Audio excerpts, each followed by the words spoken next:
All right. Not sure what that last song is. All right. Hi, everybody. Welcome to the stream. As always, I am Stream Crush. Hold on a sec here. Just adjusting some stuff. Sorry for the slightly late start to the stream. Normally just let a song, maybe two, play, but I was checking some settings. I'm trying to get the stream to have a little bit better quality and be a little easier for people to watch, but it's weird having to tweak this stuff because it's always there's always these settings that it works for some people but it doesn't work for you, or vice versa. So I don't know. The back end of streaming is way more complicated than you would think. It's easy to start streaming. You just download OBS and make a scene and hit start streaming, right? But trying to actually make it look right and good quality for everybody and all that, that's kind of the rough part. So yeah. So I changed my output scaling to 720p. We're going to see how well that works. I think it might be a little blurrier initially, but I think for motion, because the big issue I'm having is I was watching my Mario Kart streams from the other day, and yesterday's changes I made to the HDR and all that made the stream look a lot better, but still pretty blurry. So I'm not quite sure, because other games look fine, but man, Mario Kart was just blurry, and there was a lot of pixelization and stuff, so I wasn't really sure what was going on there. But yeah, it just it's gonna take some more settings and tweaks, I think. Same with audio, just it's a never-ending battle of technology and settings adjustments, I think, to really give you the best experience you can provide, And I don't have the budget to be throwing away, tons of stuff in the name of work or anything like that, right? So I've already invested a lot of money into this as it is. Not oodles and oodles of dollars, but I have an Elgato mic arm and an Elgato microphone, and Elgato stuff is not the cheapest stuff. I have a Stream Deck, I have a Go XLR. These things, they're not hard to find for I got my Go XLR for cheap in a sense, because I paid $170 for it, I think. Because somebody traded it into a pawn shop. I'm using the Stream Deck Neo, which is the $90 Stream Deck. Believe me, I've definitely thought about upgrading it to a higher, a Stream Deck XL or something. But, it'd be nice to have more buttons available for actions. 8 buttons is nice, but it's not enough. But combining the Neo with the XLR would definitely help me with a lot more control over the stream and what I could do, which would be nice. Just things like that, So, some of it's selfish. I have a 4070 Super, but, I get to play cool games with that kind of power. So, some of it's very useful. I bought an HDX, or 4KX, or whatever you call it, the capture card. Because I have a PS5 and I want to be able to, have that 4K 120 pass through. So, just stuff like that. So yeah, it's not but the thing that's all the techie stuff. And there's probably a few more tweaks I could make, maybe another monitor, a nicer monitor upgrade, maybe a nicer webcam. Although I don't really know about that.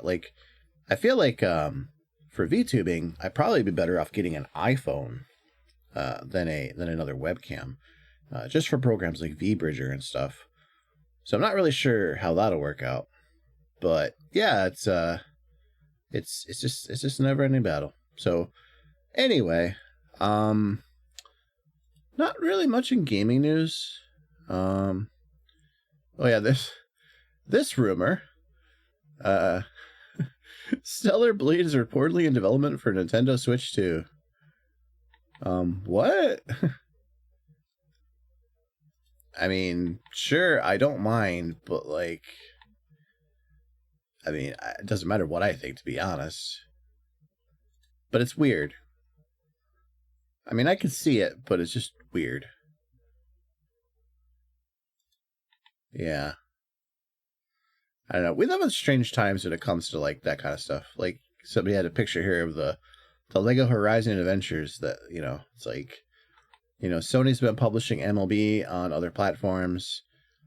Death Stranding is on Xbox. The era of the first party exclusive, I feel is kind of coming to the end.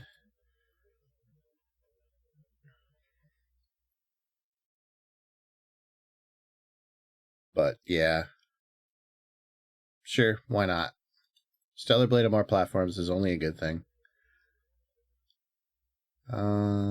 Let's see here. Anything else? Oh yeah, this was an interesting announcement. Xbox and AMD are powering the next generation of Xbox. I don't know if anybody's seen this yet. Here, I'll flip over here.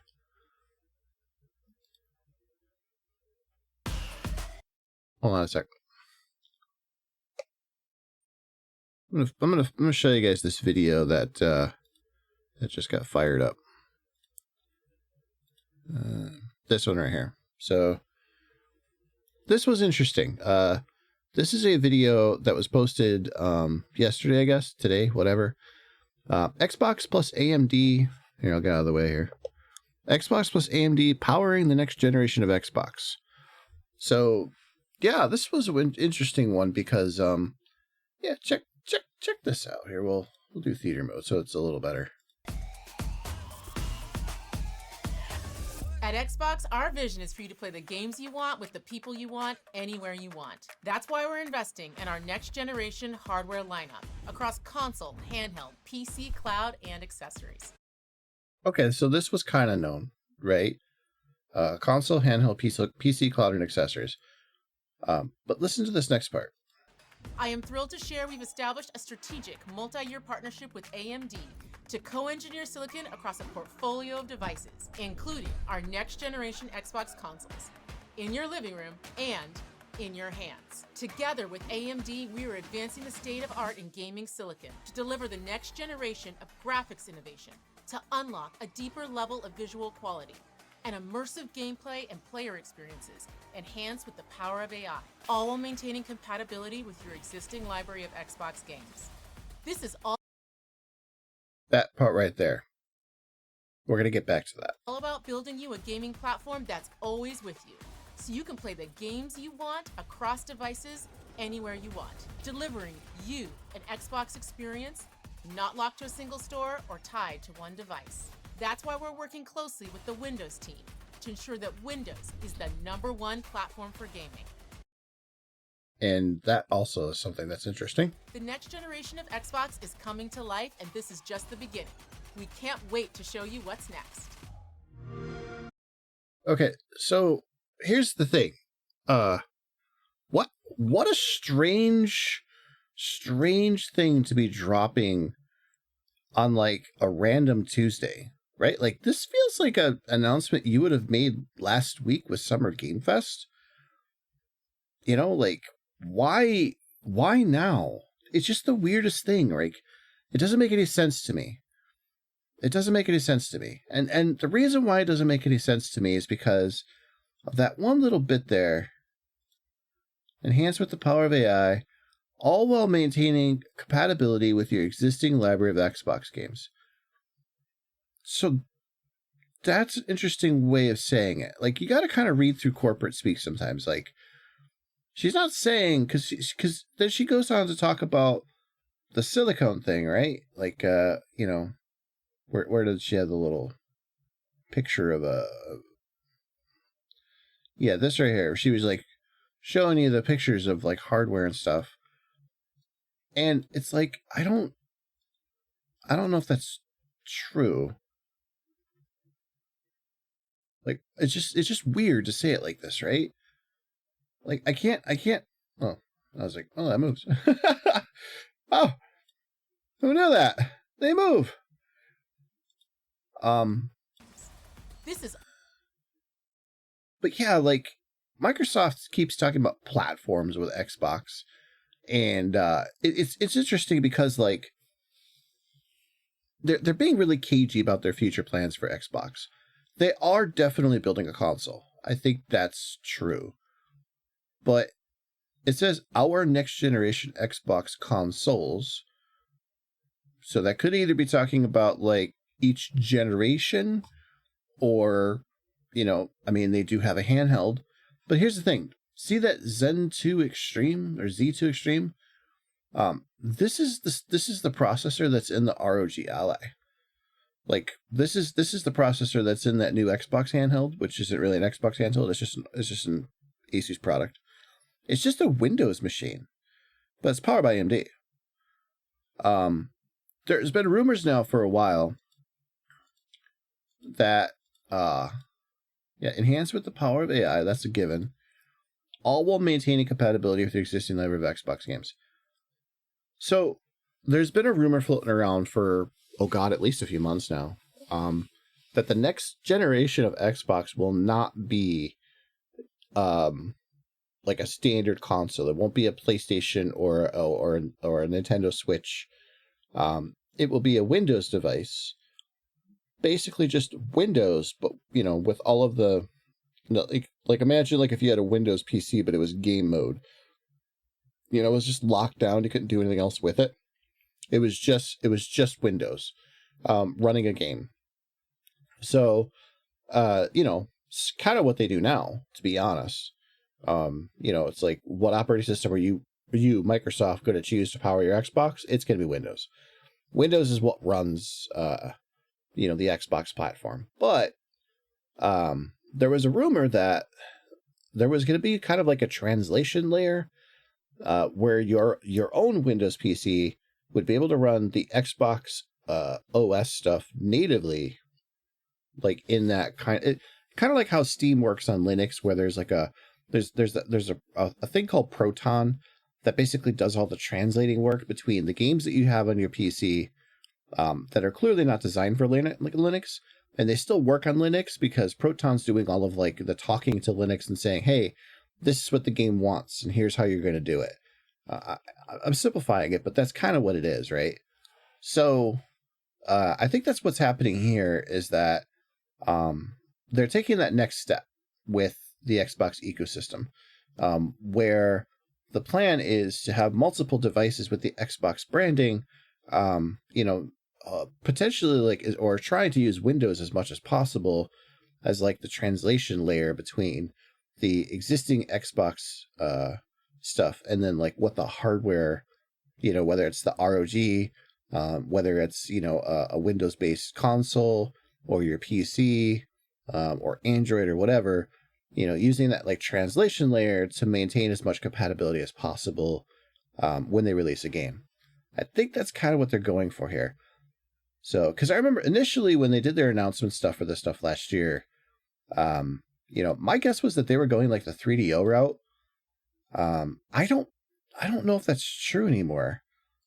Like I was thinking it was going to be that, but right here, this bit, to ensure that Windows is the number one platform for gaming, like that tells me a lot. That tells me that Microsoft is looking at how PC gaming has just grown and grown and grown over the last, like, I would say decade and a half. In like between we'll say like 2000 and 2005, everybody was like, PC gaming is dead. PC gaming is dying. Nobody wants PCs. Consoles are king. And then like as we started getting closer to like 2010, and then into like the beginning of the last decade, PC gaming has just grown and grown and grown. Every year that you look at Steam is posting record numbers. They just haven't stopped. And PC gaming is only growing in places like China, in Japan, in Europe. Like PC gaming is just growing everywhere. And it makes sense because what's the most common thing people are going to own that isn't a smartphone? A PC. They'll probably own a laptop or something along those lines. There's only so much market saturation something like a Switch can have or a PlayStation can have because they're very focused devices. Like they only play video games. I mean, yeah, you can watch Netflix on them, but you're not doing your taxes on a PlayStation 5. But you will do your taxes on a laptop or you will do it on a desktop. And computers nowadays can be so powerful that you can have them tucked underneath your television. To Microsoft, that's very lucrative because, and very enticing for them because they can take, the Windows ecosystem, the Xbox platform, and they can basically shove it into pretty much any device that is a computer. So, why wouldn't they? I mean, if the console market's failing them, and it is, because honestly, they really dropped the ball going from the Xbox 360 to the Xbox One, and they've just never recovered from that. So if they want to keep the Xbox brand alive and they want to grow their like Game Pass and all that kind of stuff as much as possible, like they have more become a software developer now than a hardware maker. And so this is like probably the smartest thing for them to do, is to just get out of making consoles, you know, in the traditional sense at least, and then just kind of like spread themselves out across as many platforms as possible. I genuinely wouldn't be shocked if there was even some limited amount of deal making with Nintendo and Sony in terms of like Game Pass and stuff like that. You know, or something along those lines where, you know, Microsoft is going to start, you know, because right now they're doing kind of that, where they're like having more of their IP released on like PlayStation. You know, not always day and date, but it is coming. You know, like Indiana Jones is on the PlayStation, Doom the Dark Ages. You know, and if you look at Nintendo, you know, you're seeing more rare IP on Nintendo now. Like Killer Instinct Gold just got released for the N64 online stuff. So like I do think that like, yeah, we're at that point now, I think, where you know, this is probably the future of Microsoft.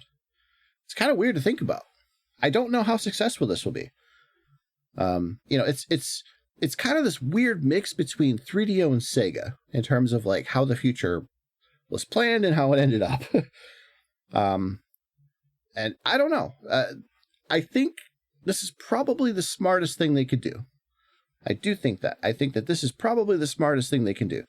But I don't believe that this is like the healthiest thing for the game industry. And the reason why I say that is because I feel like while it is true that you are like more games across platforms is good for everybody in that sense, right? But gaming on when everything is on one platform, things kind of get diluted a bit. Like Steam is a really good example of this, actually. You know, how many games released on Steam? Well, we know this answer because they tell us. So, all right. So Steam database. Here's how crazy this has gotten. So in 2000 and here we'll do one. Okay. Actually, you know what? I'm just going to do them all. According to Steam database, steamdb.info, Steam game releases by year. In 2006, it was 70. In 2007, it was 135. In 2008, it was 242. In 2009, it was 380. In 2010, it was actually 275, less than the year before. 2011 was 280, only about 5 more games. 2012 was 302. 2013 was 436, so it's starting to go up a little bit, right? That was almost a decade, 2006 to 2013. Here's what happens in 2014. 1,713. In 2013, it was 436. In 2014, it was 1,713. Now, that's a lot, right? In 2015, a year later, it was 2,824. In 2016, now, this is from 2006 to 2016, 4,656 versus 70 in 2006. So, in a decade. In 2006, there was 70 game releases on Steam. In 2016, there was 4,656. That's a lot of games, right? In 2017, it was 6,934. In 2018, it was 8,880. In 2005, it was 8,086. And here, you know what? I'll prove this to you. I will show you. Look at this. Look at this right here. Look at these numbers, right? So in 2018, it was 8,880. In 2019, it was 8,085. In 2020, it was 9,665. In 2021, it was 11,277. In 2022, it was 12,328. In 2023, it was 14,186. In 2024, it was 18,755 games were released on Steam. Keep that in mind. In a decade, from 2014 to 2027, look at that exponential growth. Right? In 2014, we thought it was a massive jump from 2013 to 2014. 436 to 1713. But 1,713 versus 18,755 is a massive leap. That is a huge jump. Right? Like, that's wild. And you can see, like, Steam game releases by month. Look at this. This is wild. By the way, this is what growth looks like. Growth always looks like this. It starts out slow unless you're really lucky, and then it starts ramping up, you know, and every year, like, it doesn't seem like a lot. It seems like a lot compared to this, but, like, it just grows and grows and grows. If you go to Twitch Tracker or Stream Charts and you look at your famous streamers, it looks exactly like that. Like, it looks exactly like that. Here, we'll go to Twitch Tracker. Let's pick a famous streamer. Let's see here. How about CohhCarnage? CohhCarnage is one of the bigger streamers on Twitch now.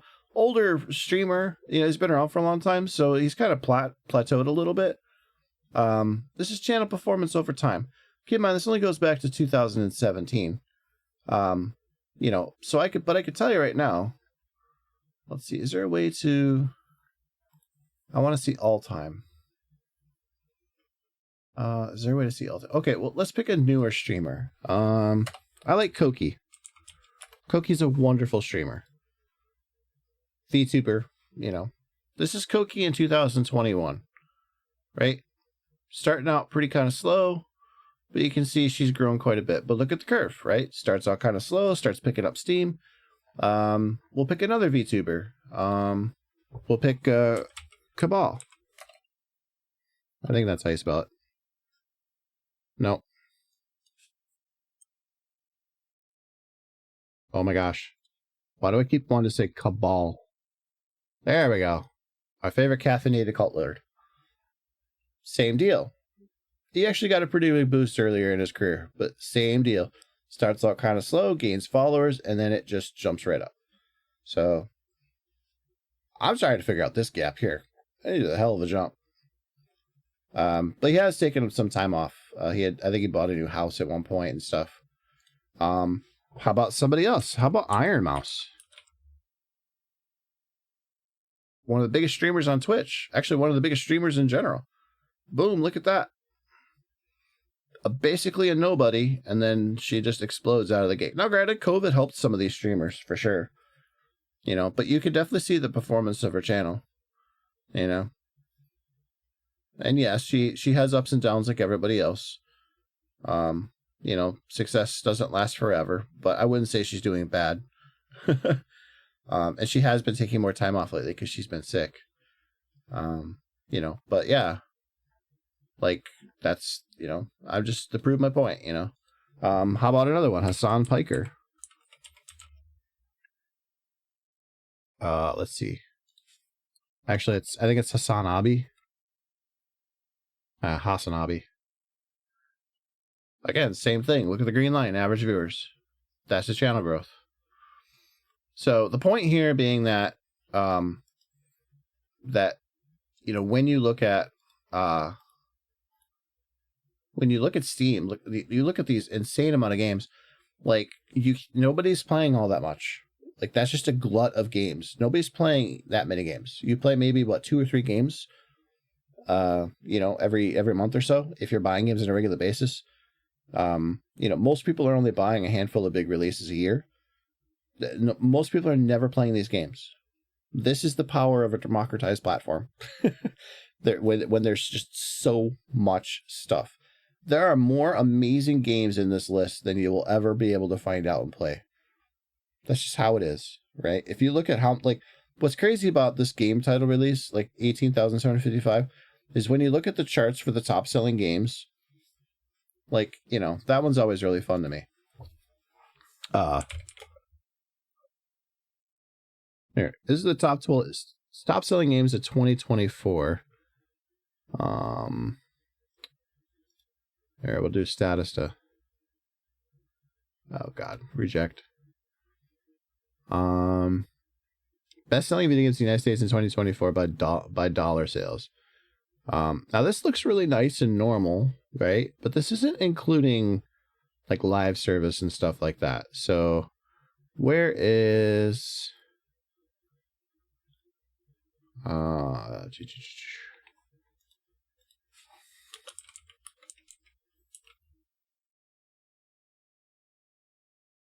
think that's what his last name is, Matt Piscatella.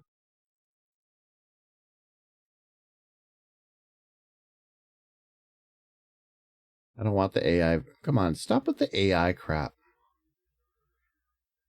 Like, I love how I don't have AI mode on and it's still giving me AI stuff. You have to pick web.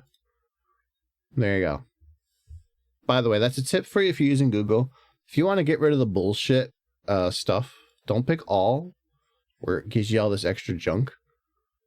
Just go over here and pick web.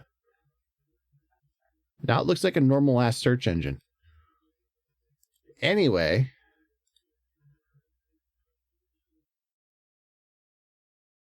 All right, so he's got a Blue Sky thing here. All right, so 2024 year top 20 best-selling premium games. Let's see here. That's PlayStation, Xbox, Nintendo.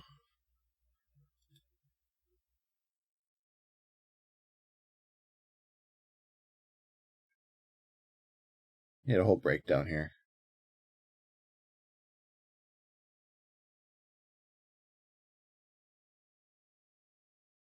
Oh, here we go. Now we're getting into this.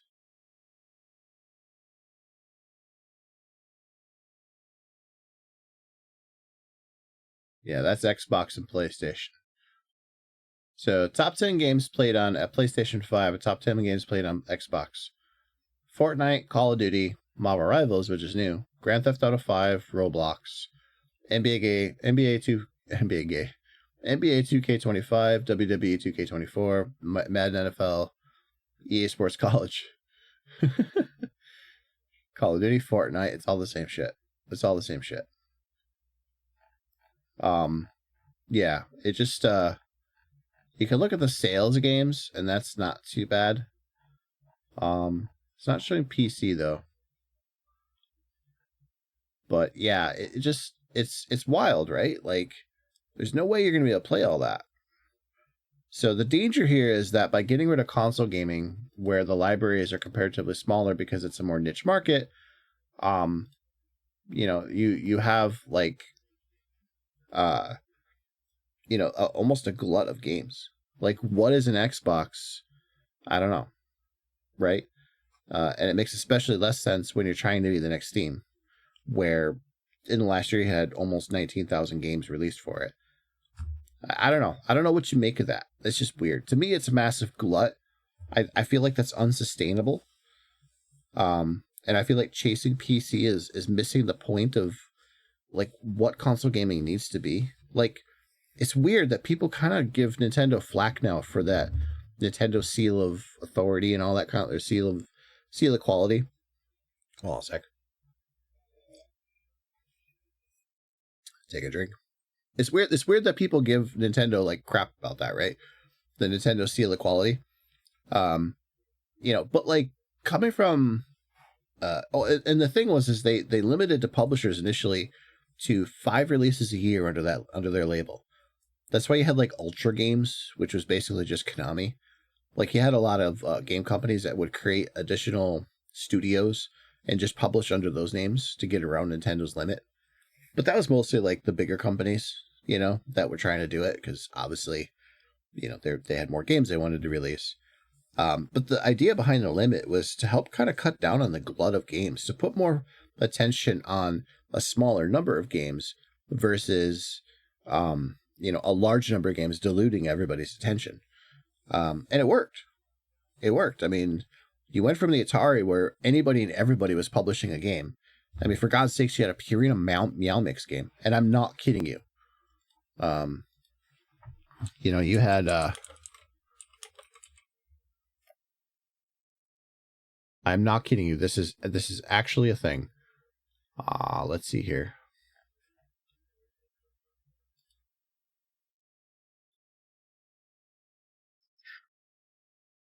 Where is it?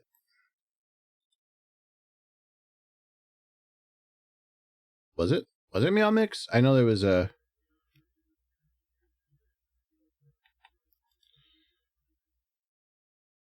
Maybe it's, well, let me look up Purina.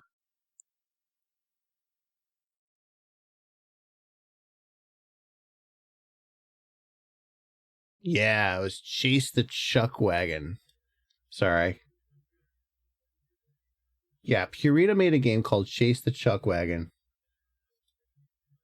I'm not kidding you. This is an actual thing.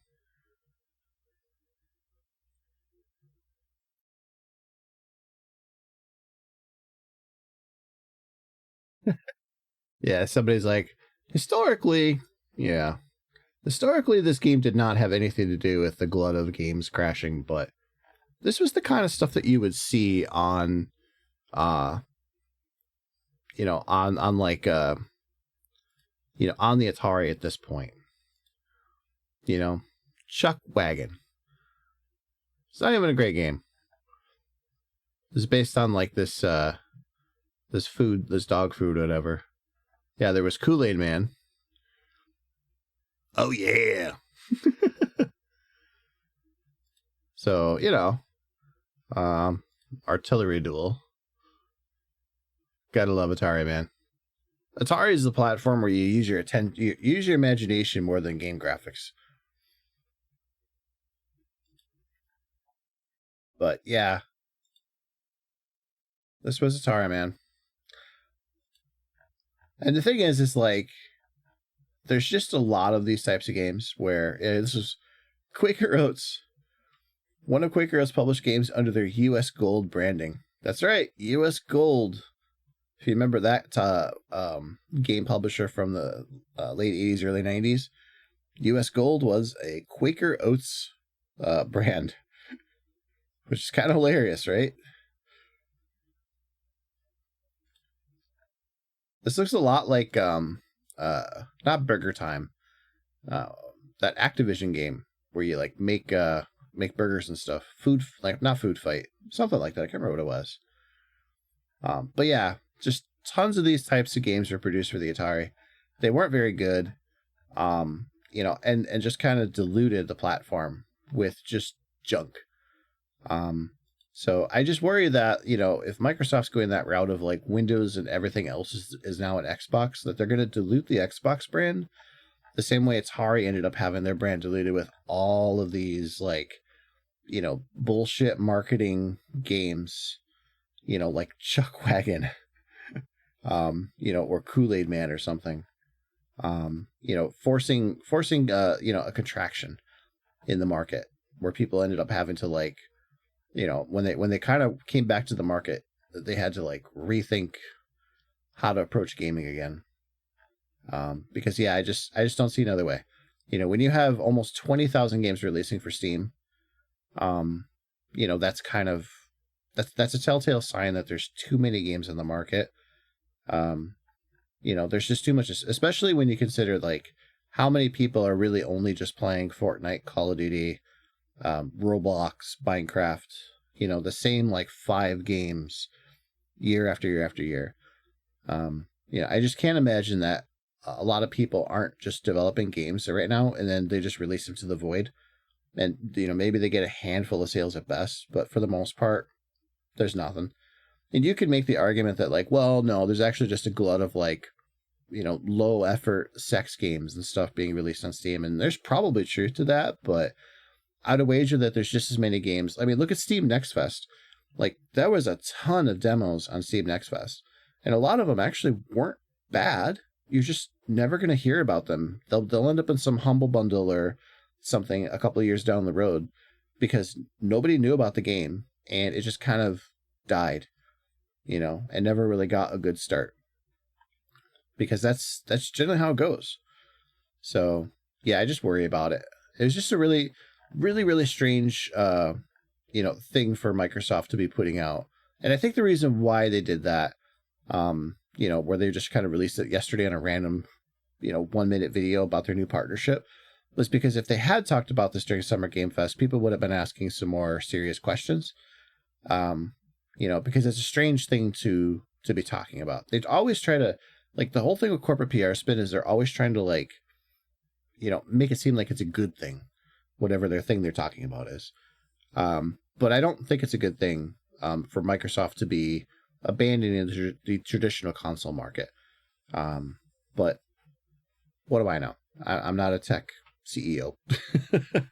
I'm sure there's a lot of smart people telling them what to do.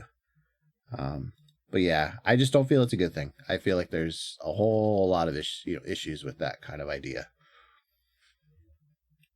So, anyways, I say enough about that. We've been yapping about that for too long. We need to play some Little Nightmares.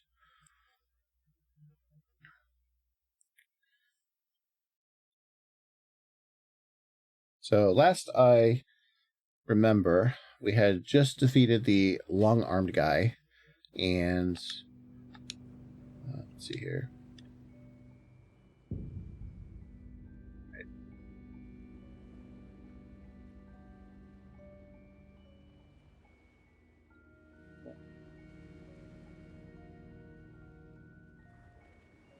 Theme.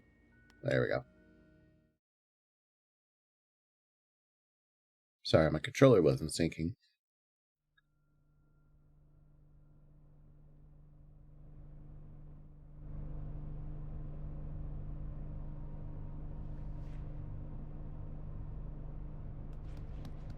Alright, so we use the dumbwaiter.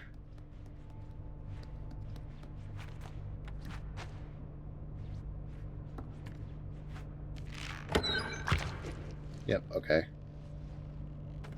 I have to start that part over.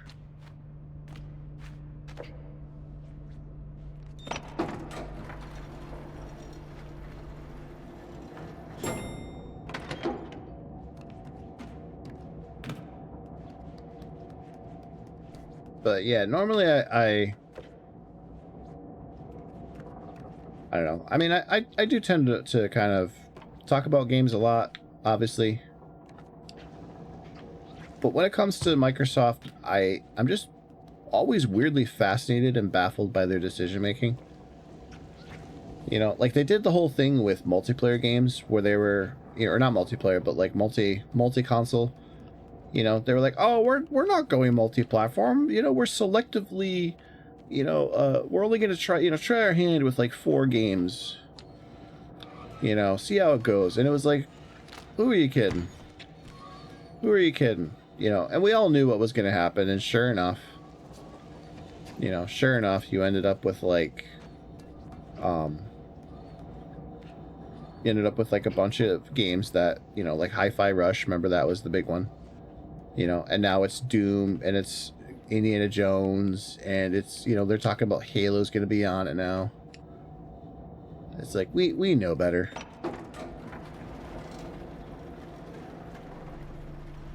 We knew then. Who are you kidding, right?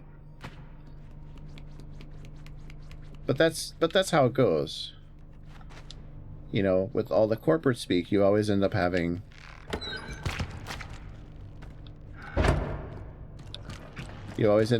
like these like silly, like, it's a lie. Don't, they're lying.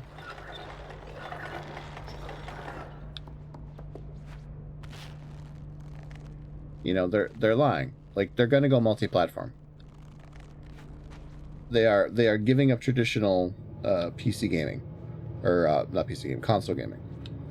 Like, Microsoft knows their position in the market very well. They've always been kind of, even with the original Xbox, they were always kind of like an outsider to the gaming industry. Ironically, they probably would have had more success, had they just stayed on Windows to begin with. But they didn't, because, well, that's Nintendo, or that's Microsoft for you. Lots of hubris.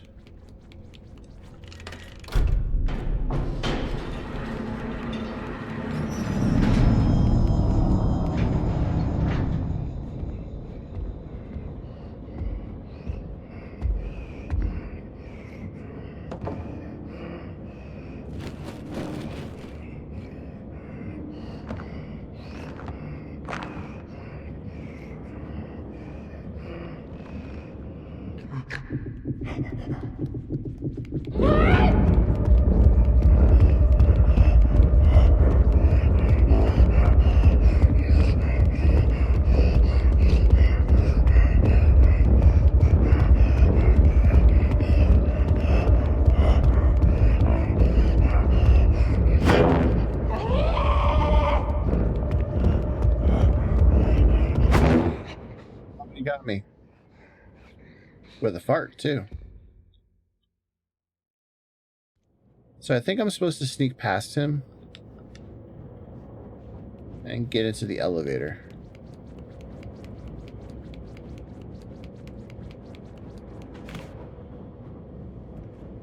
Okay. So maybe I can just go in there.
There we go.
Did I get...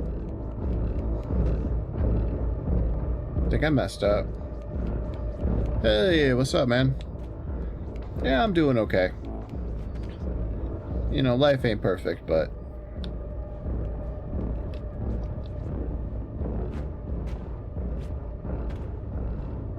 Yeah, I think I messed this up. Yeah, here we are.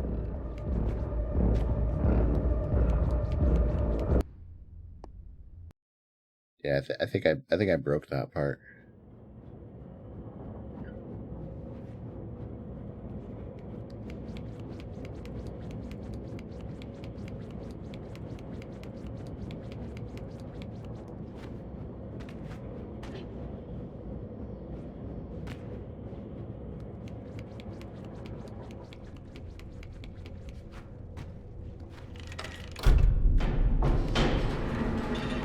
Well, I'm supposed to run past this guy.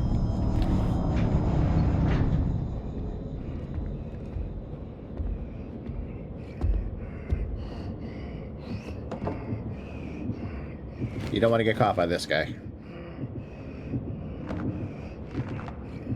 But I need something to throw at the button to let me back in the room. Upstairs. So I need to figure out how I'm going to get around this. I'm guessing he drops something and I have to pick it up. but I don't actually know.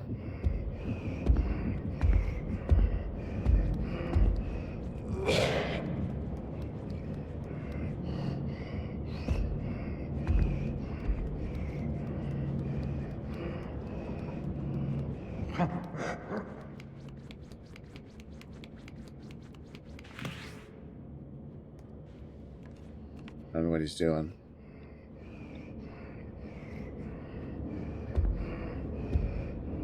Okay, he's coming back this way. That's what I thought.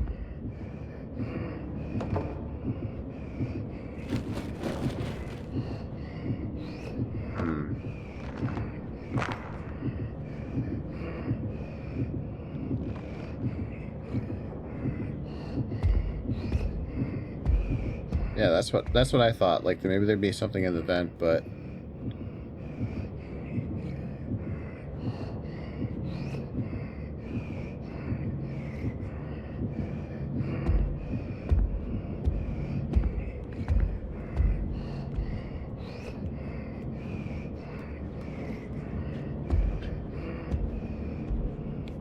not that.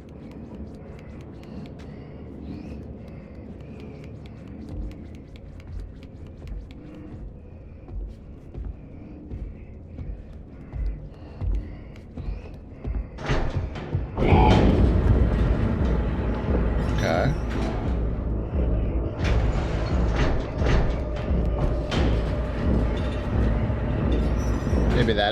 Maybe that'll do it.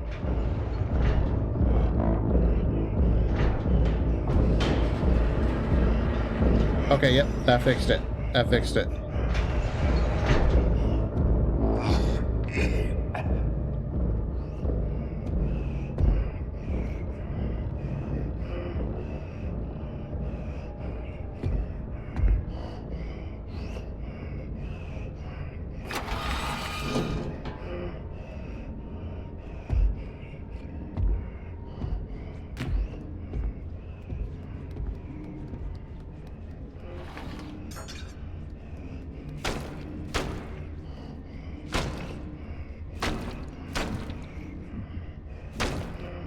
All right.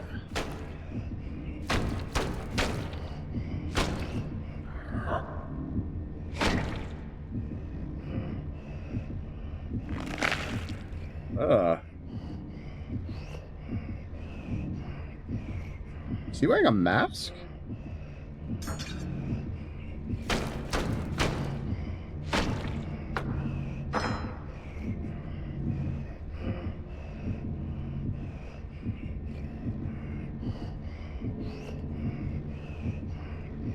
Okay. I need to get the key on the table. How do I...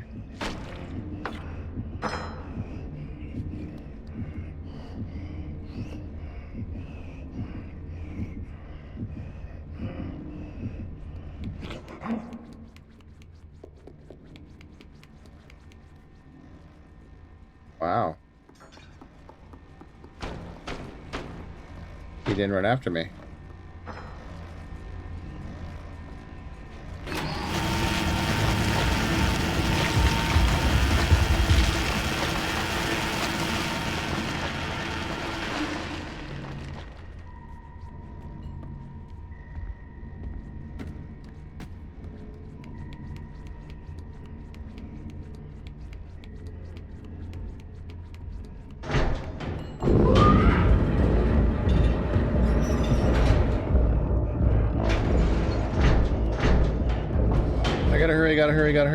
Gotta hurry.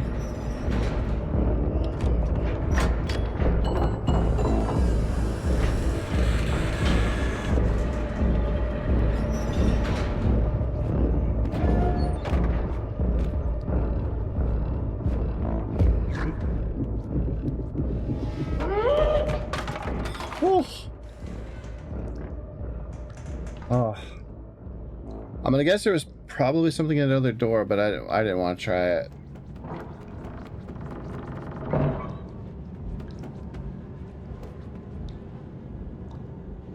Some of this plunger? No.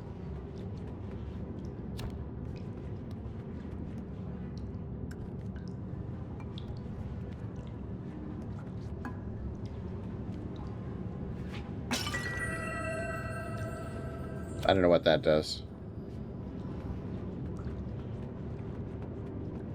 Okay, so I can't go back up.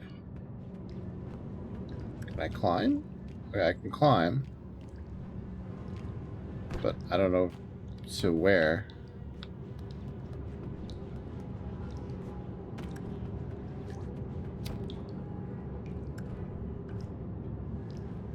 I feel like this plunger is important. I just wish I knew how.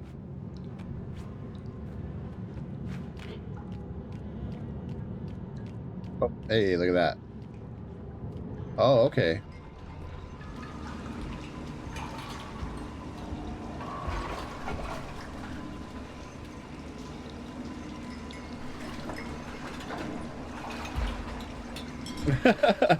When in doubt, just go right. Like solving mazes. Just stick to the right wall is a tried and true method. Very true. Oh, we got two of them this time.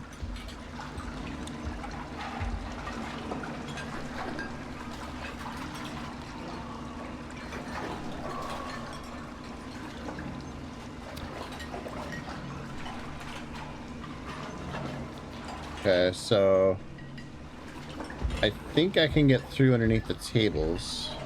Don't drop the soap.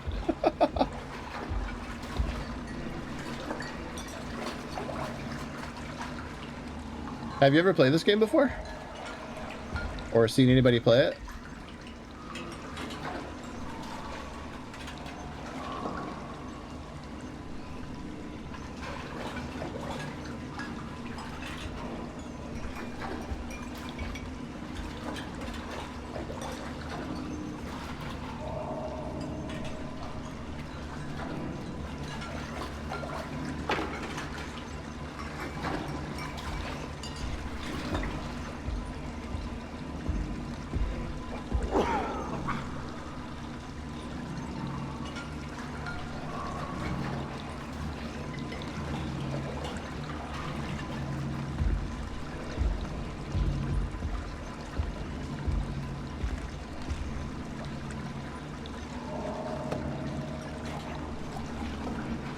So far, it's pretty fun. It reminds me a lot of like Limbo or Inside, if you've ever played those. Buy it and have it keyed up for the month of October for Spoopy Month. Yeah, there's actually a sequel, and oh shit.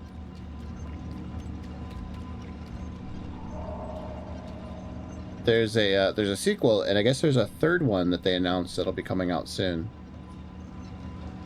Okay, so it looks like that switch.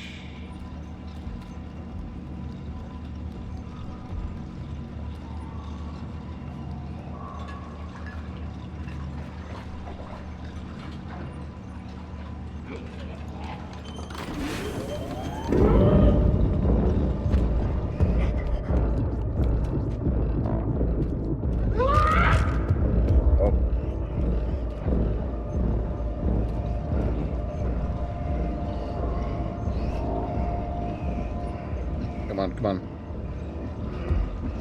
Okay, he didn't see me.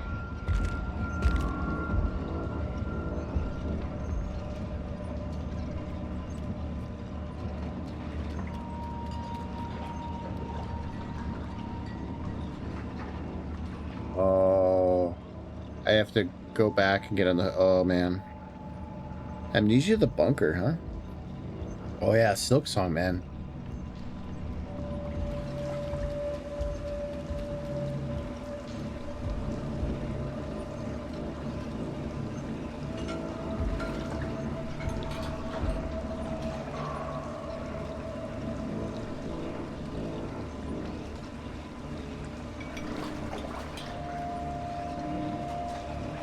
Did I? Was there something in there I needed to grab?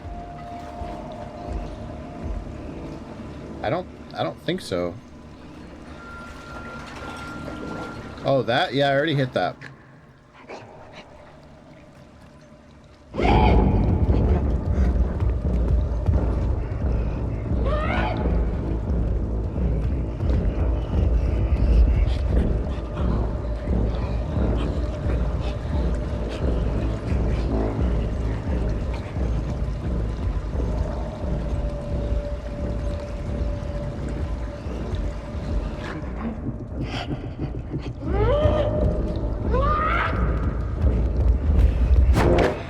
Nope. Ah. I got seen. Yeah, the convenience place lever is actually the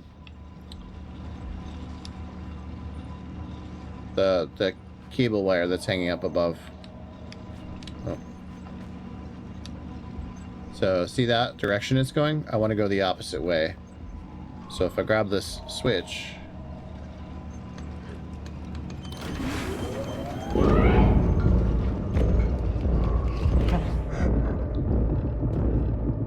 and it starts going the other direction.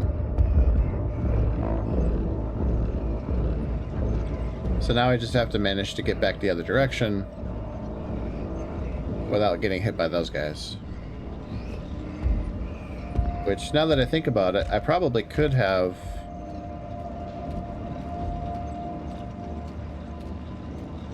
tried the vent route. I don't necessarily need to hide underneath the tables.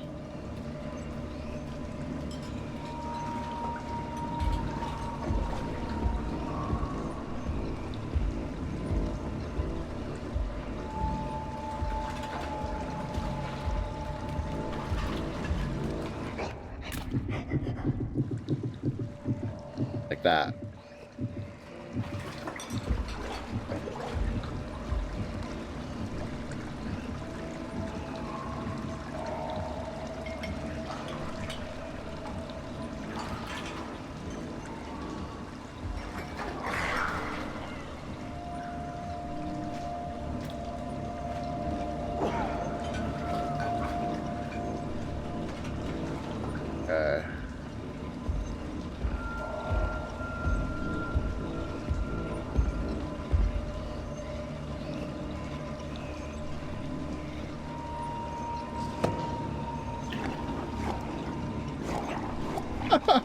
He's plunging that.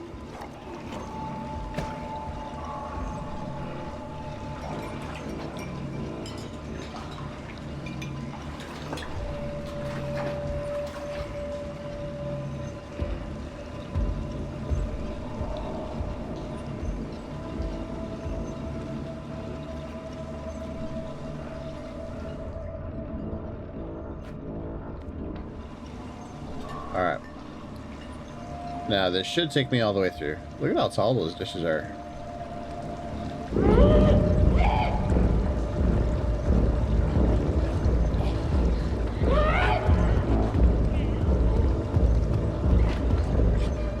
And there's nothing they can do about it.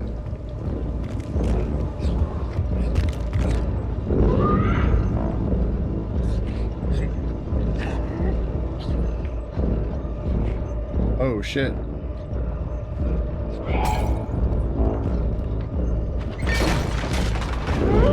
Run, run, run.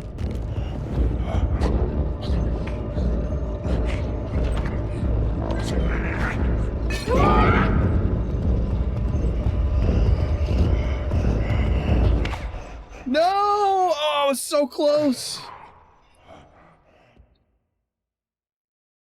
Ah. Oh, shit.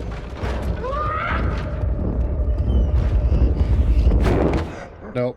I didn't think I'd be right up there.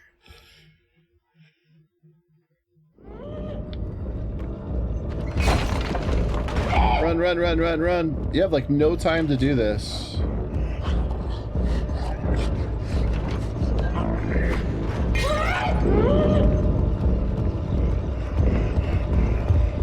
Oh, wow.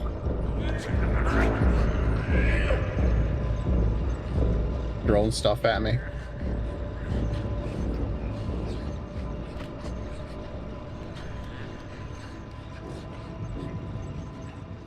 Oh. Kind of anxiety inducing, man.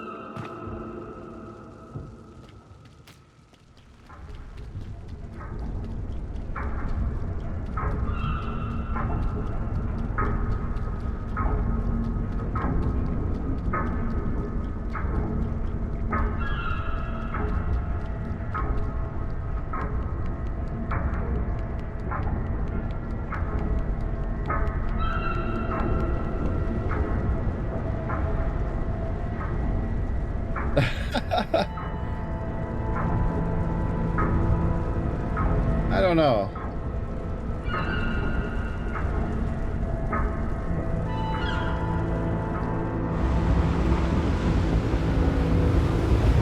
Wow, what's this?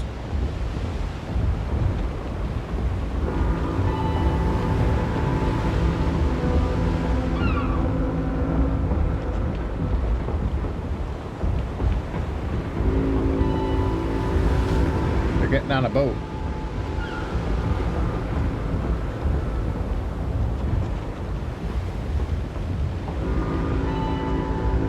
Look at the size of this.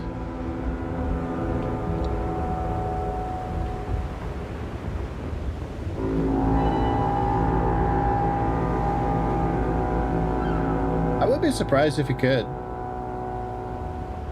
I don't know if I ever want to do a heart rate monitor though. Maybe for Halloween, I'd do like a spooky month and have a heart rate monitor.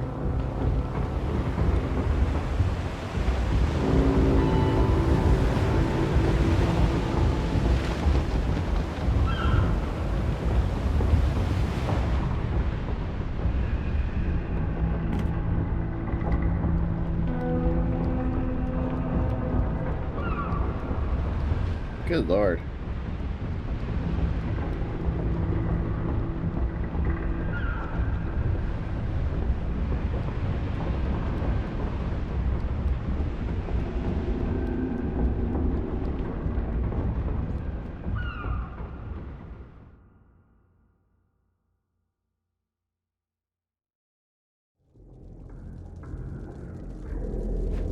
I mean, she's so light, right? Oh. And apparently very durable.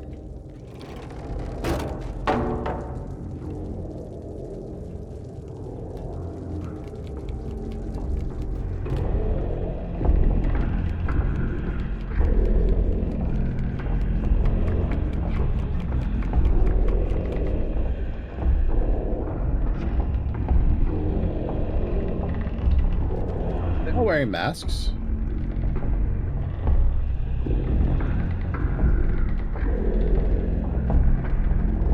Hey, there's that lady.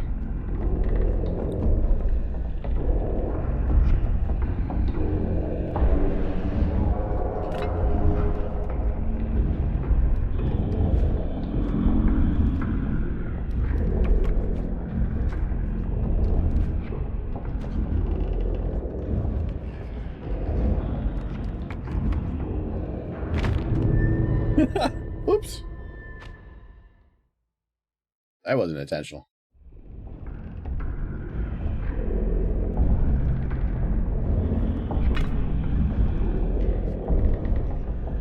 I love environmental storytelling, like the pictures in the background here.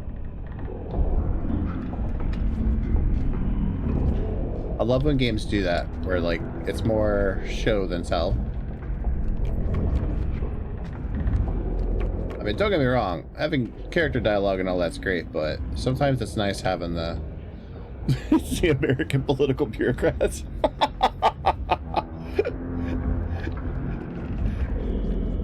Oh man, no argument.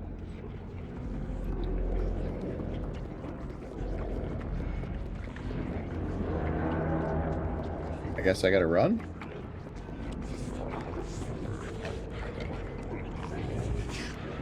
Nope.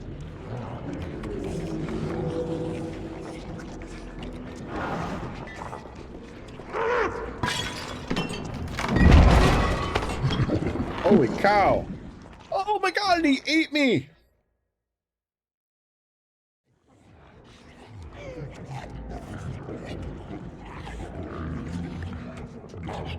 Just raw dogging it. Look at him.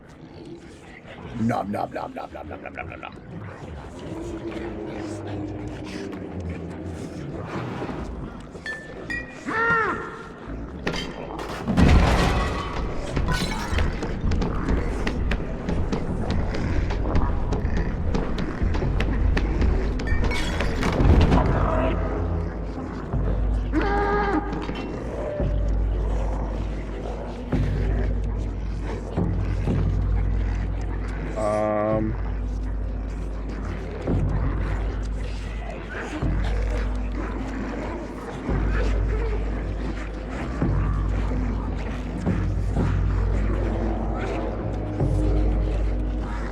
lady, how'd you miss that?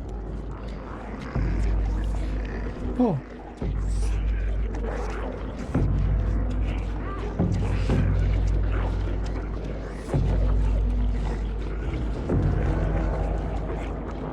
That has a lot of faith in that chair. Right? I'm thankful for the generous hit detection though. Aw.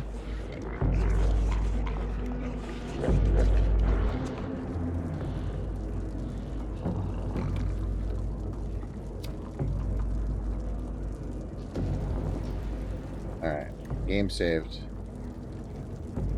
Now what, my little gnome dude?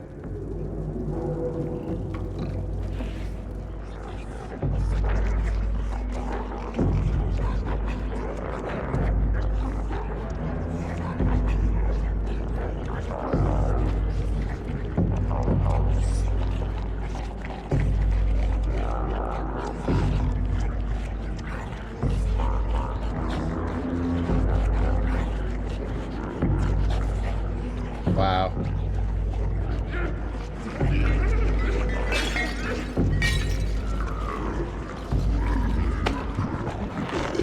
What? I thought I was free of him. If only if faith is as strong as that guy's trust in that chair, right?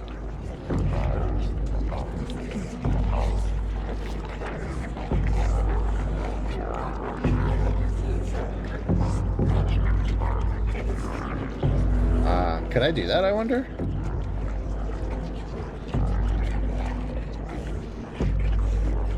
No.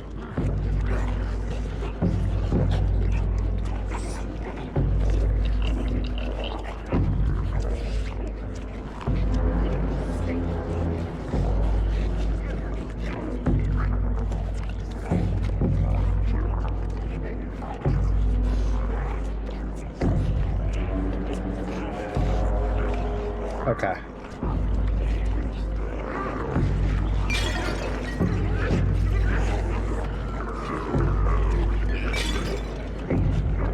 I haven't seen any combat.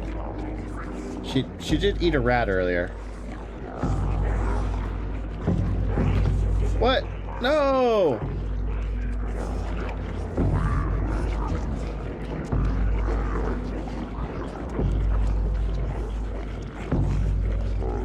Although I don't actually know what the gender of this character is. I think it's a girl because she makes like girl sounding noises whenever she gets hurt and stuff. Ah!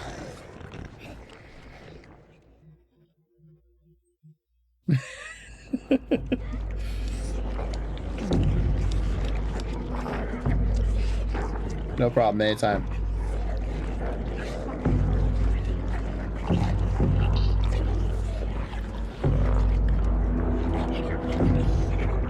I think it is, because if I remember from the sequel, in the sequel you play the boy. Okay, there we go. Bro, what? I'm confused. Am I not supposed to grab that? I think I am. Maybe I'm just not getting enough speed.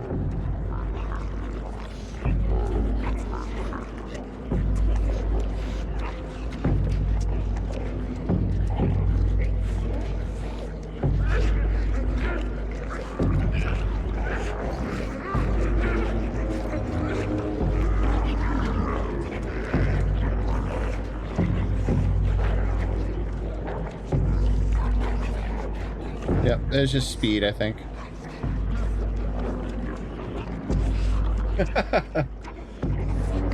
Well, you know, it's like a strategy guide, right?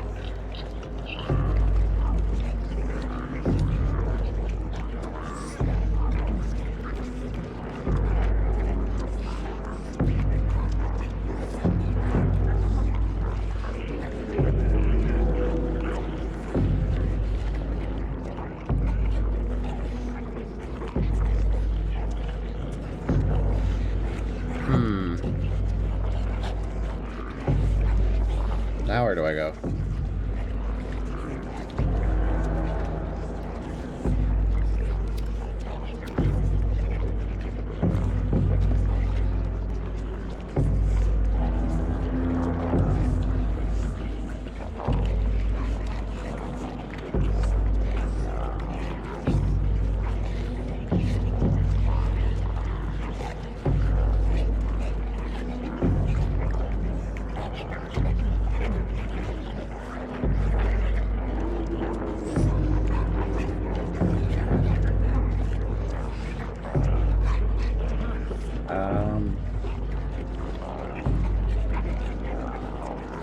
I don't know where to go.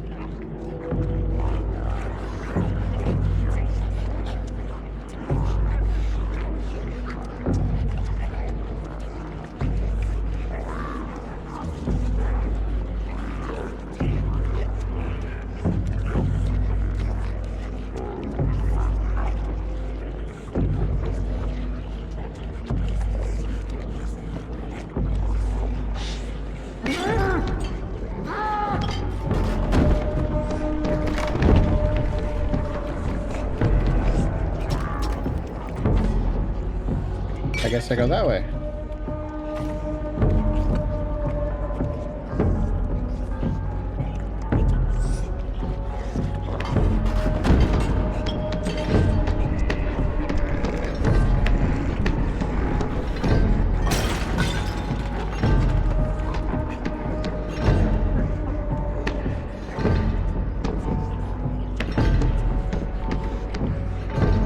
Well,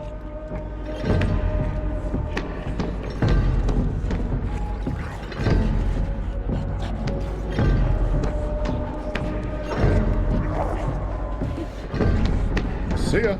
Oh god, he's fast. Holy cow, he's fast.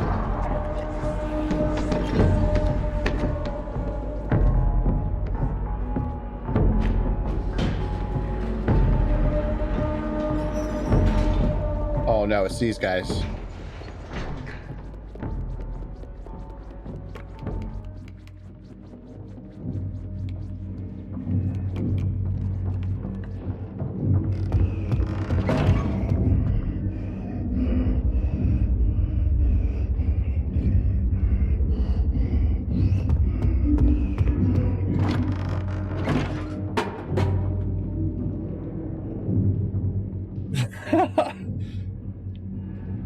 I guess, damn.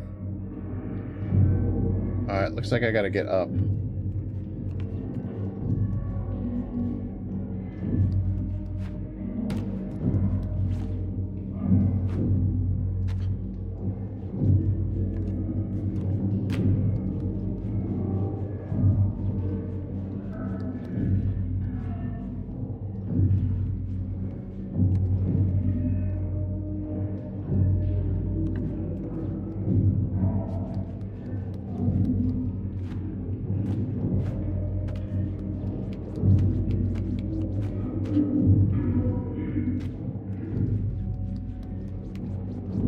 Is the mirror a secret? Oh, here's not showing anything.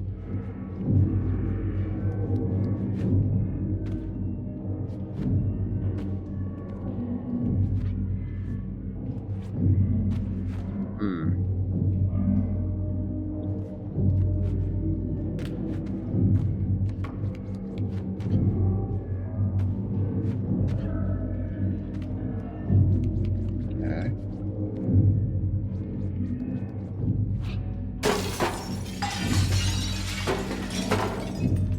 Oh, never mind.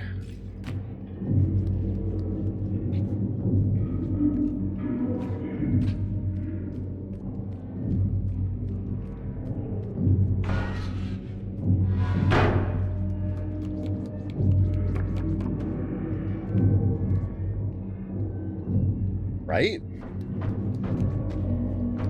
Whenever you watch those, like, sci-fi movies or disaster movies or whatever, where, like, a bunch of buildings are getting exploded, and it's like, man, the glass is just going to shred people before the damage from the explosions ever does.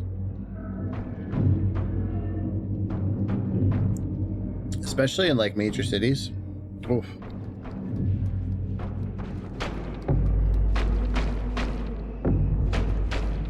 Man's beating his meat.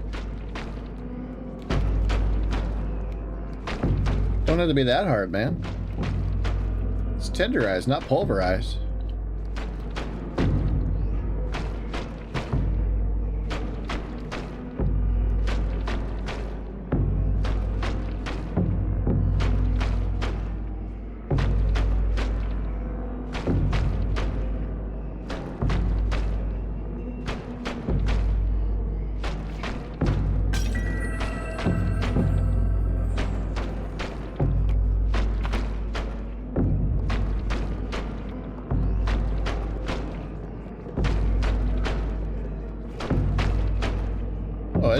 It's straight up to screw you up. Oh, I gotta just get on it. I forget.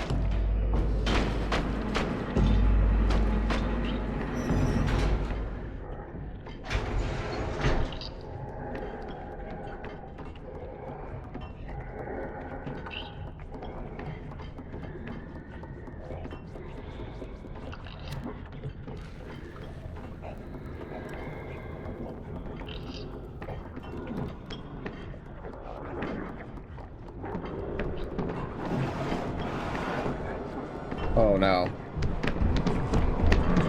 Oh no, no, no, no, no. No, no, no, no, no, no, no. Oh, that's terrifying.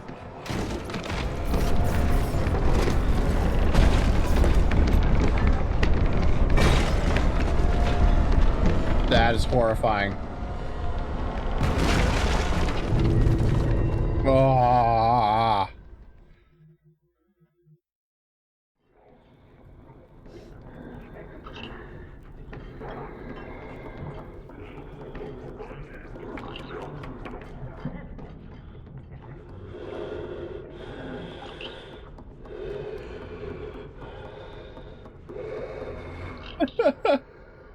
Put his hand in a bucket of water to make him pee himself.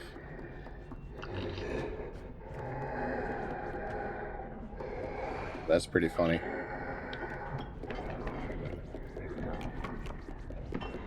Alright, let's haul butt.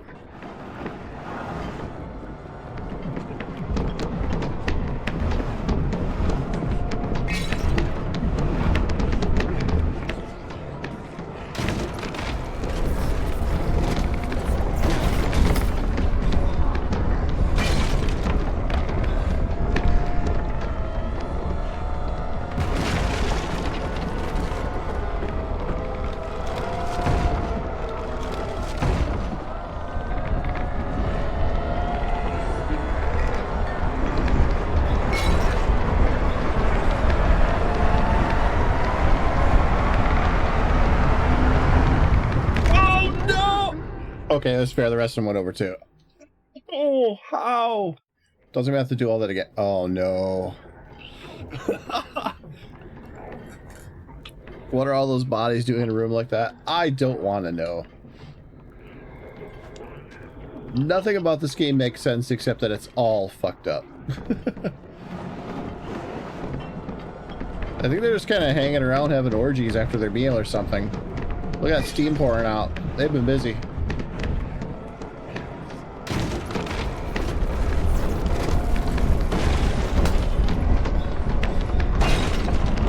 Oh Lord, they coming.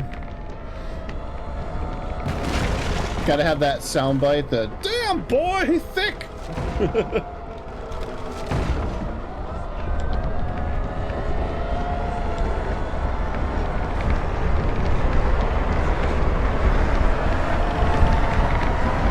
I'm running, I'm running, I'm running. Okay, I'm confused. How do I jump that far?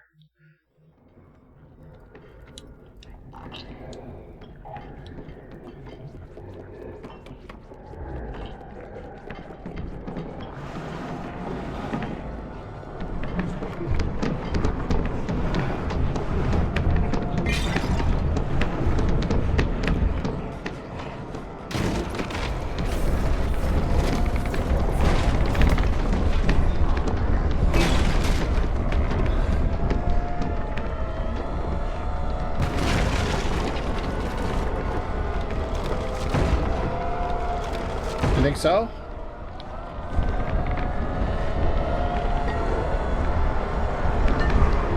I was worried about getting grabbed.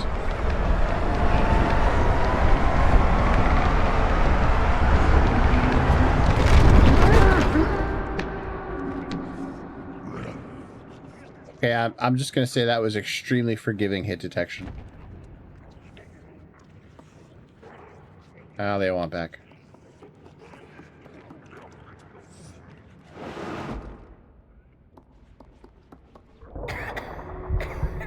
Oh no. This hasn't happened in a while. This is not good.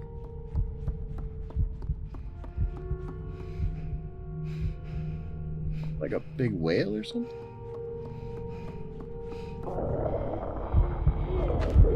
But I think being centered on the table to help, yeah.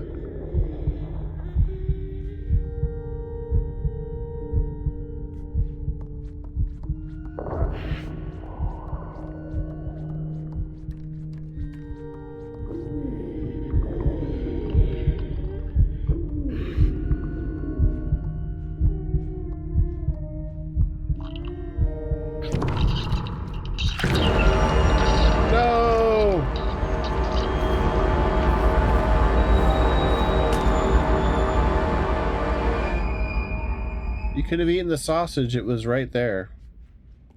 Didn't have to murder the gnome buddy.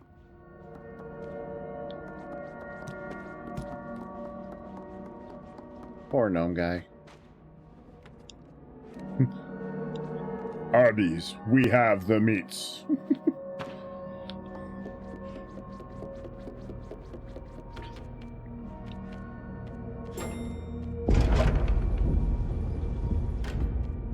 Oh.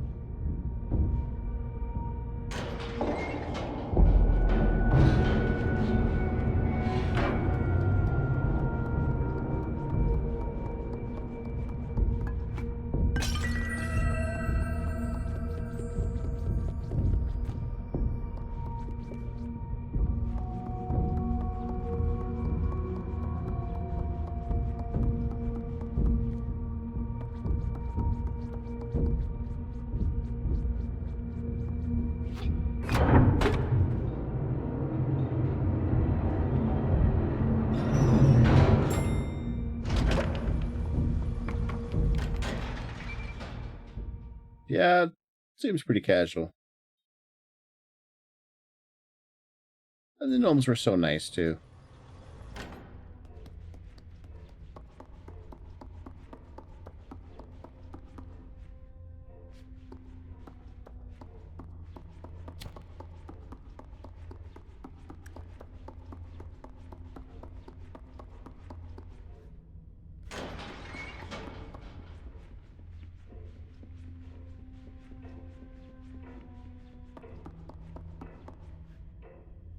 This is creepy.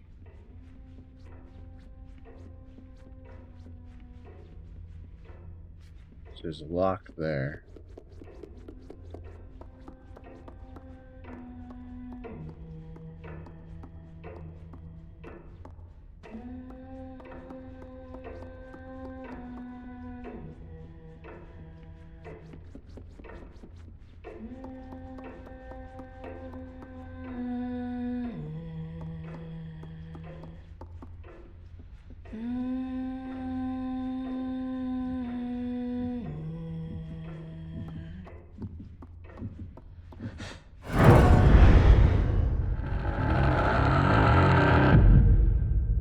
Okay. Don't make her mad.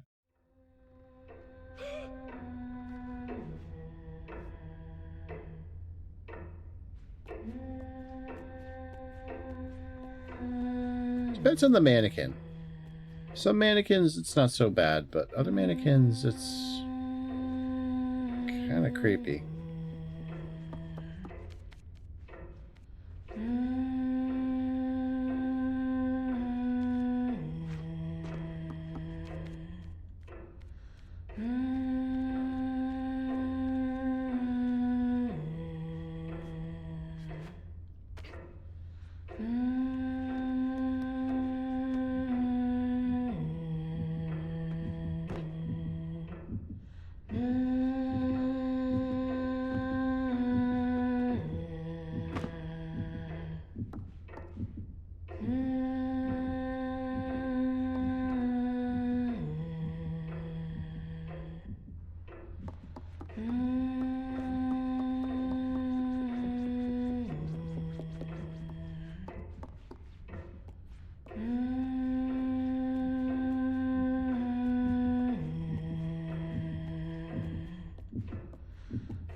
Yeah, it's just nice sneaking past her, see what happens.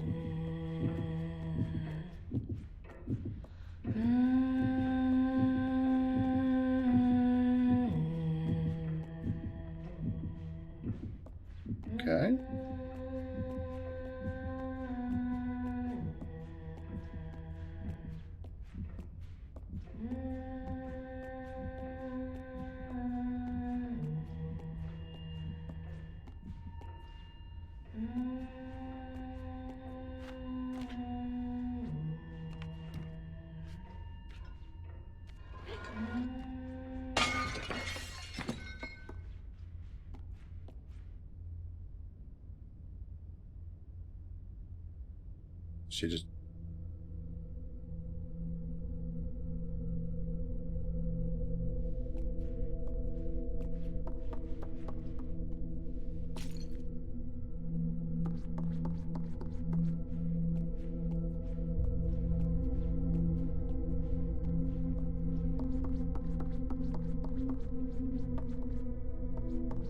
You're gone.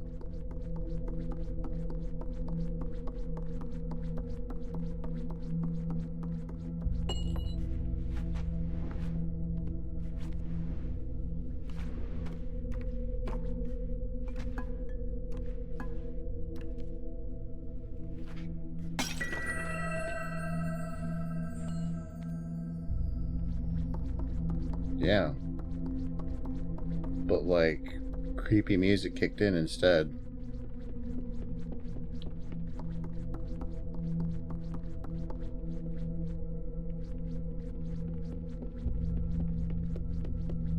Creepy mannequins.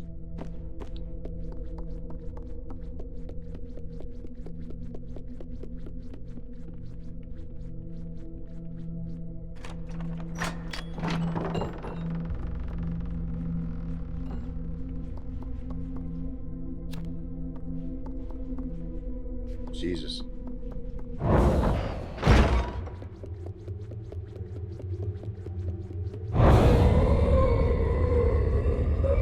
No.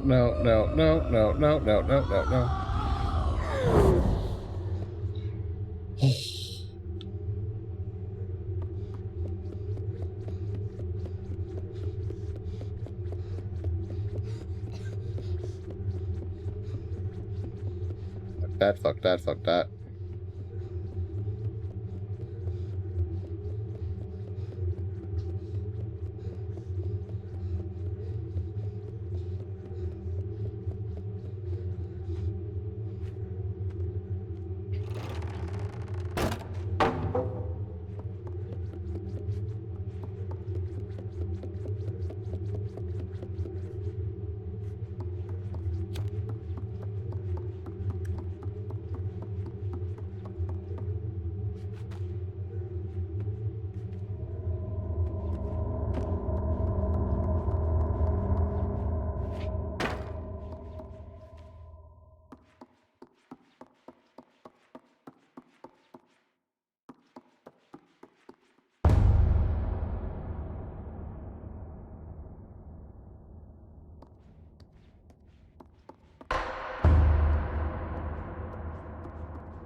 Never mind.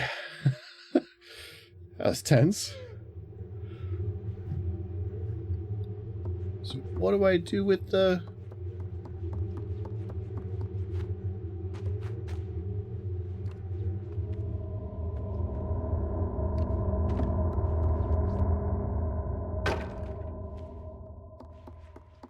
Just a frame. But I don't know where to put it.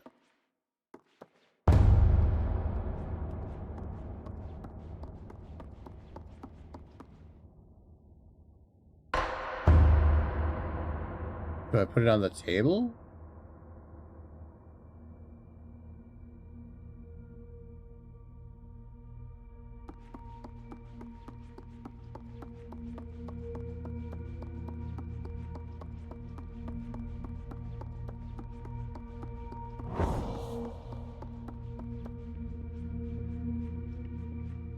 Oh, I can't go back the way I came.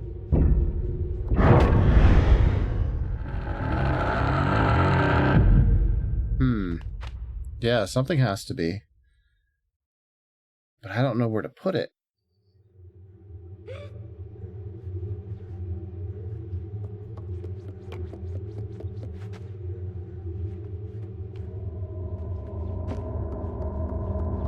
And you don't get a lot of time once you aggro her to do anything.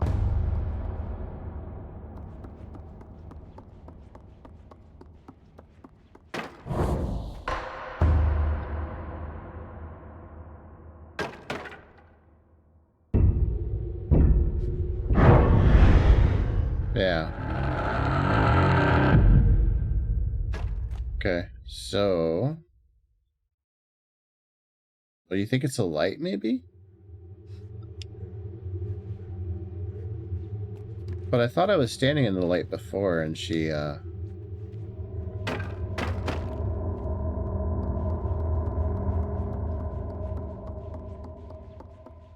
Could try it again.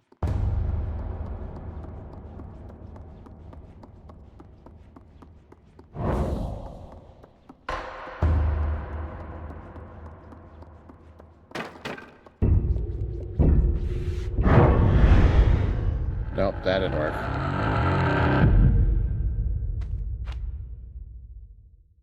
Then it moved to the left.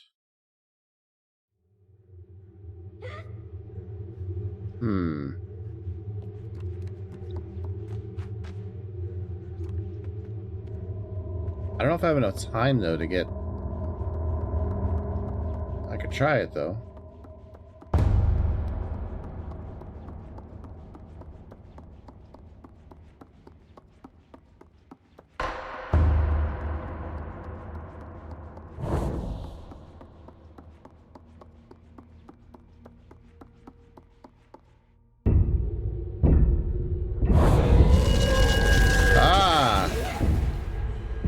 Good call.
What do we do?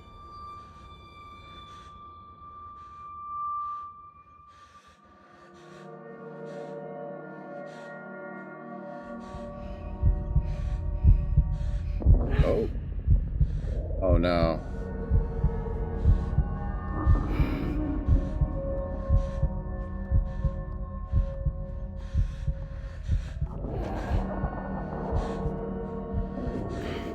Is she gonna eat the lady?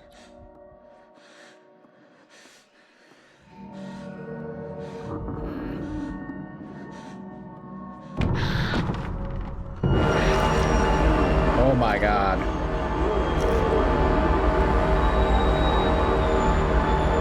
This is a horror title. Holy shit.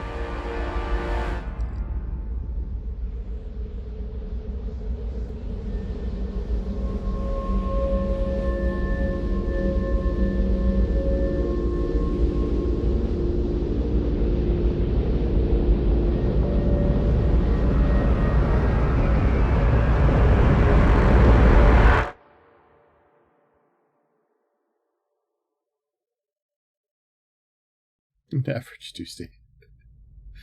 But for me, it was a Tuesday.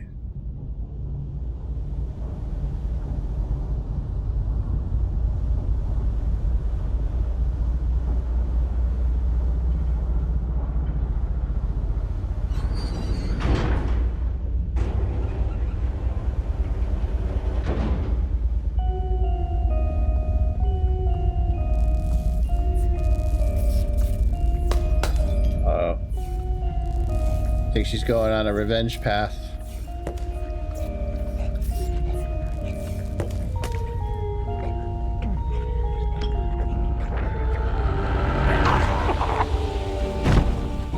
Oh.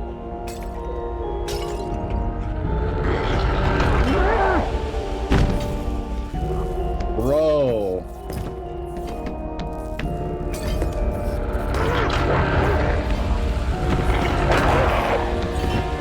Just sucking the souls right out of him.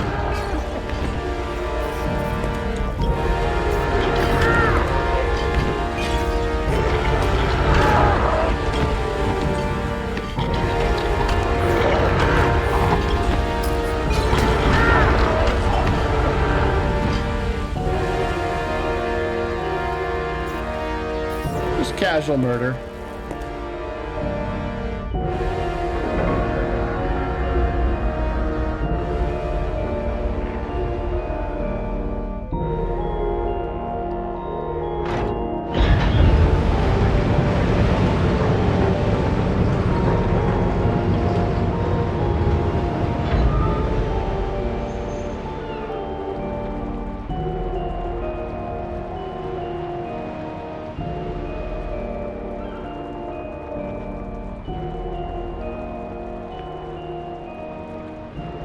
You know what? Actually, wait, I forgot something. Oh, wait, no, I'm not in control anymore. I've been holding up the stick the whole time.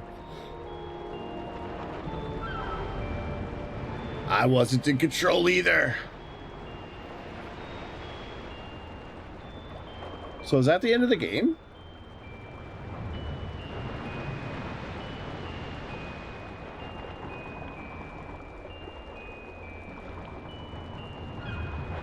Oh, that was a pretty short experience.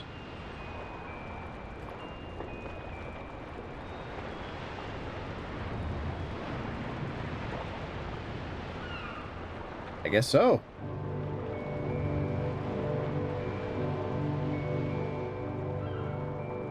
I was never in control in the first place. This is true. So I know that there's sequels that are going to be... Whew. Sorry, I had yawn.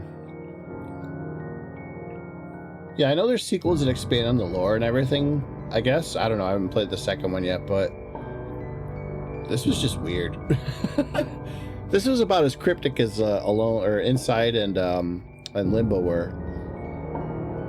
To be honest, I kind of hated Inside's ending, but I don't know. It was cool, but just I thought there'd be more explanation.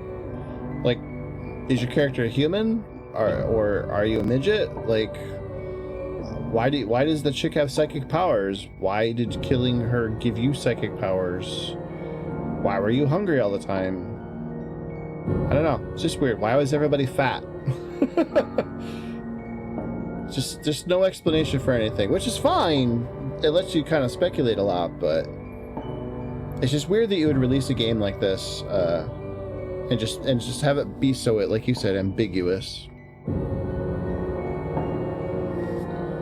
Well, I actually liked Inside a lot, up until the ending, where you're in the... Spoiler alert if you've played it. At the end of the game, you end up in like a laboratory. And yeah, it just...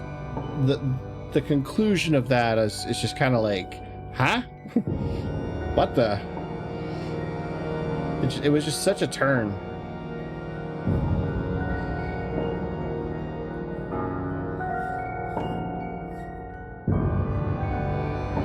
I will say that this game has all the vibes, though. So I'll give it that. Definitely vibes-based. Let me turn that down a little bit. Yeah, definitely all the vibes.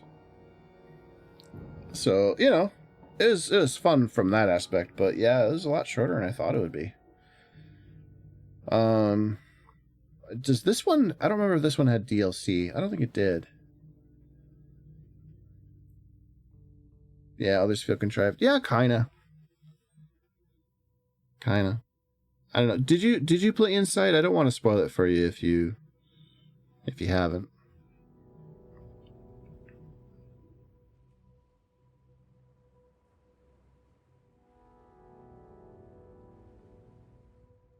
I don't know. These kind of games, I feel like they're very hit and miss. I mean, at the end of the day, they're basically just walking simulators, but like, I don't know. I feel like, yeah, okay. Then I won't ruin it. But essentially the ending of the game, it just kind of ends. Like, there's a conclusion and everything, but it's a head scratcher when you get to the ending. You're like, why did you choose to end it like that? Yeah, it's a loop, I guess. It just didn't like it. I thought it was kind of a cop out to have an ending like that.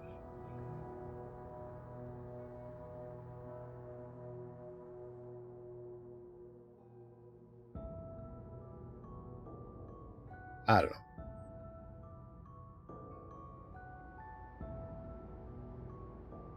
Okay. No, it won't let me skip it. Gotta watch the whole thing. Yeah, I don't know. Like I said, I like it, but it's not quite what I was expecting it to be. But I honestly thought there'd be a little bit more to the game. It's funny how, like, I remembered all of the things in the game. I just didn't realize that was all of what was in the game. So, Limbo was cool. I did like Limbo. Some of the challenges towards the end were a little rough, but I did like it. I died to that damn spider like 80 times, I'll tell you that. Before I figured that out. But Limbo had a really cool vibe to it. You know. Being a game that came out, what, like, oh god. I think that's an Xbox 360 game, isn't it?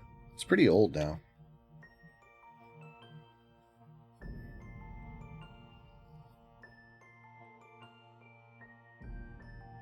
Yeah, it's been a while. A century ago. It's been 84 years. Yeah, it does feel like... Man, it's crazy how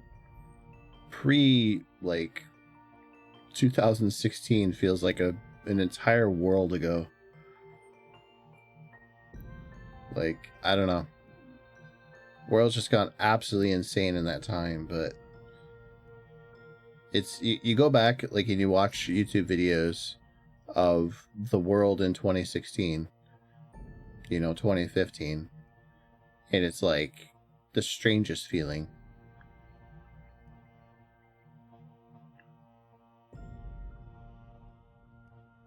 Never thought I'd be at that point of nostalgia in my life.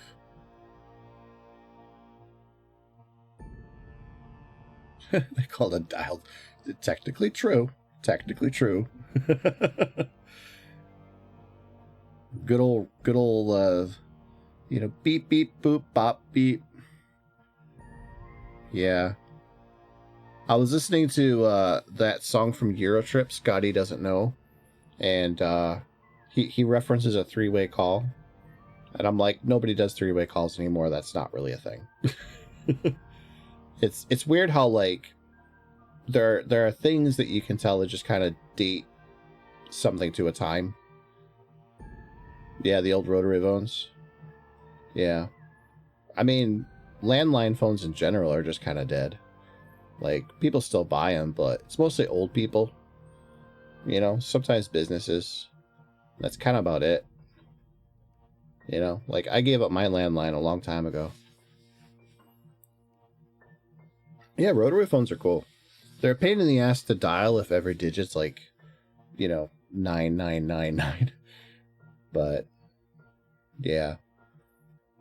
My mom said that in my grandma's area, when my grandma was young, that she would just call up the operator and then tell her the address of the place she wanted to connect to, and then the lady would just switch it manually with wires, which is just... wow. Imagine that. But... yeah, even the idea of an operator on a phone is like, very archaic to people these days. Press 0 for the operator. What's an operator?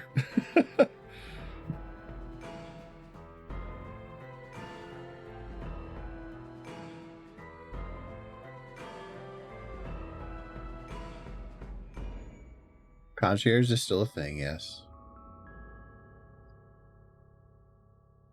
charging arm and a leg for it, though. Damn.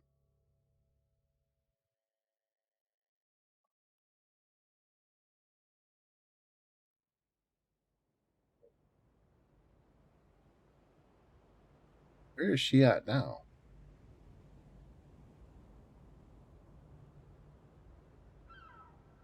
And why is it floating in the water?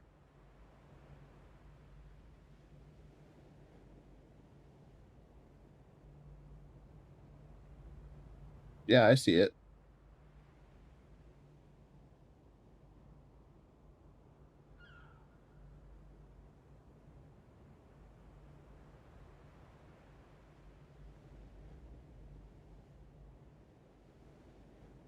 You can't.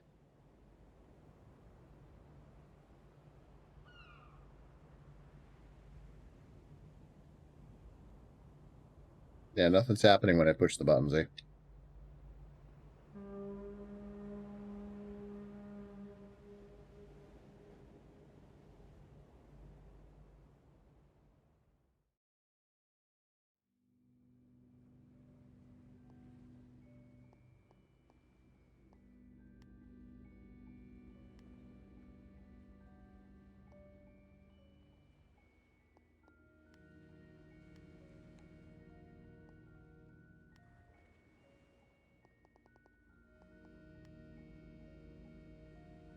Okay.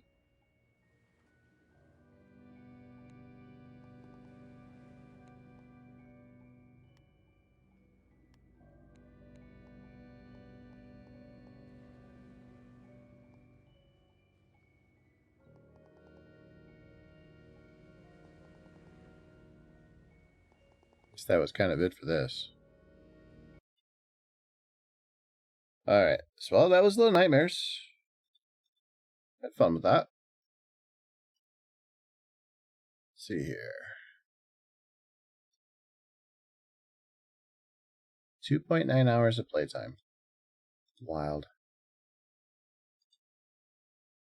Alright.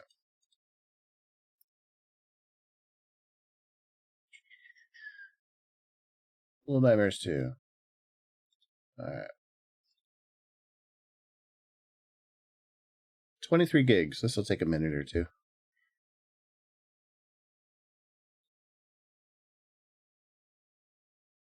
Kind of hoping they do. I know that Little Nightmares 2 doesn't end the story, and the character in this game is featured in the next game, but you don't play as her or anything. It's another character. And from what I saw of it years ago, it's about as cryptic, to be honest. So, you know, we'll see. 4th anniversary. Wow.